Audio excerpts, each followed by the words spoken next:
Un conseil de défense consacré à la crise sanitaire s'est tenu ce jour autour du président de la République. Comme nous le faisons à intervalles réguliers, nous avons analysé l'évolution de la situation épidémiologique. Celle-ci fait apparaître une dégradation manifeste. Le virus circule de plus en plus en France. Le taux d'incidence est monté à 72 cas pour 100 000 personnes contre 57 il y a une semaine.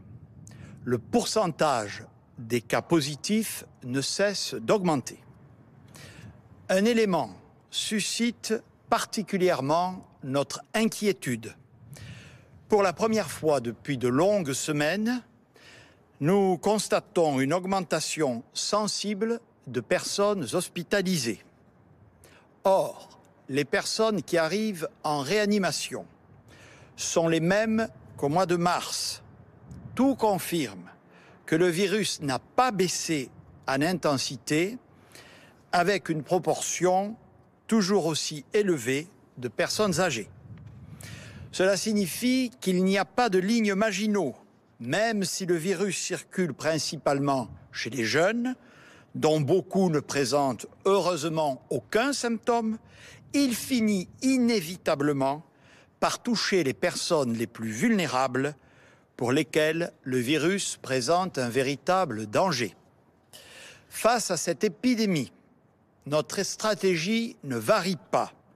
Lutter contre le virus en évitant de devoir mettre entre parenthèses notre vie sociale, culturelle, économique, l'éducation de nos enfants et notre capacité à vivre normalement.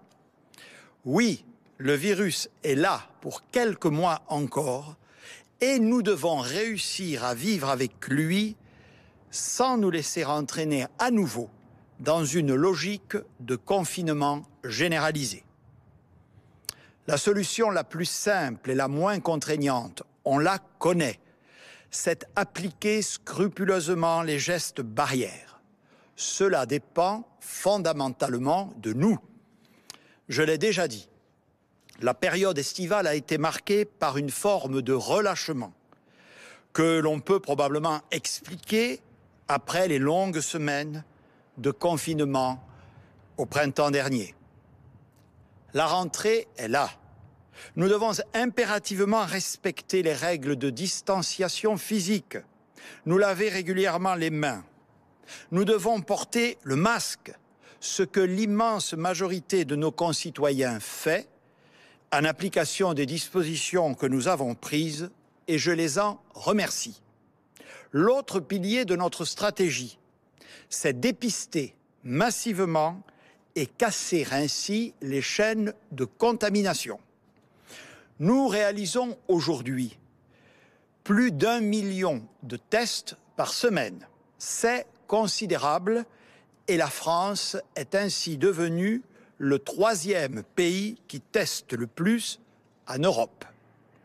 Cette très forte augmentation du nombre de tests est une excellente nouvelle. Elle a cependant entraîné des temps d'attente trop importants. Nous en avons parfaitement conscience, notamment dans certaines villes.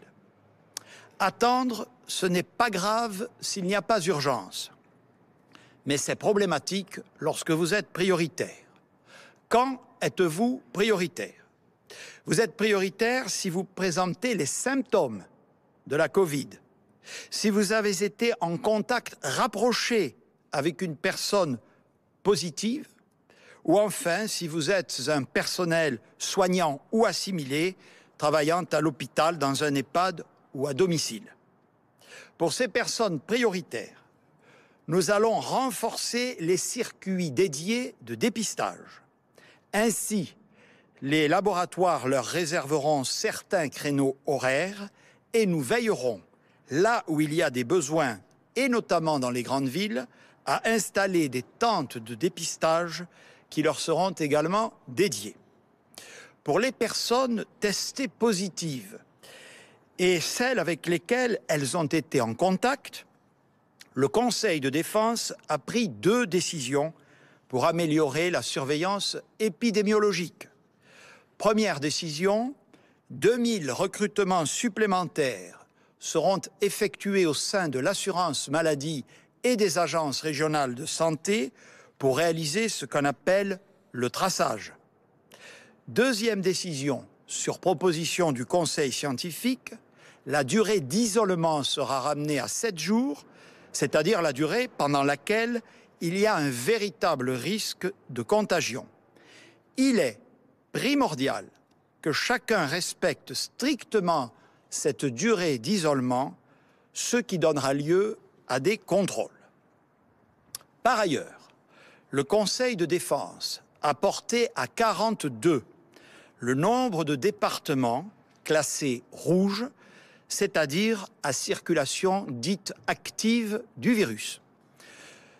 Ce classement n'emporte pas de conséquences automatiques, mais il permet au préfet, en lien avec les autorités sanitaires et les élus locaux, de déclencher des mesures supplémentaires de réduction des risques, notamment sur le port du masque, les rassemblements sur l'espace public, les grands événements ou les horaires d'ouverture de certains commerces. Comme je l'ai toujours dit, ces mesures ne doivent pas se décider depuis Paris, dans l'idée de s'appliquer partout, au même moment et de la même manière. Nous conserverons cette méthode qui devra nous permettre d'agir sans attendre que les choses se dégradent. Dans 2 métropoles, Marseille et Bordeaux, ainsi qu'en Guadeloupe, nous constatons à ce jour une évolution préoccupante des contaminations, notamment chez les plus âgés, ainsi qu'un taux déjà élevé d'hospitalisation. Compte tenu des prévisions que nous pouvons faire à 3 semaines sur l'occupation des lits de réanimation, j'ai demandé aux préfets concernés de me proposer d'ici lundi, et après avoir mené les concertations locales nécessaires, un ensemble de nouvelles mesures complémentaires. Nous continuerons à prendre les mesures adaptées et graduées en fonction de l'évolution de la situation sanitaire et de son anticipation. Ainsi que je l'ai annoncé, le ministre chargé de la Santé reprendra ses points d'information réguliers. J'en appelle aujourd'hui solennellement au sens des responsabilités de chacune et chacun d'entre vous.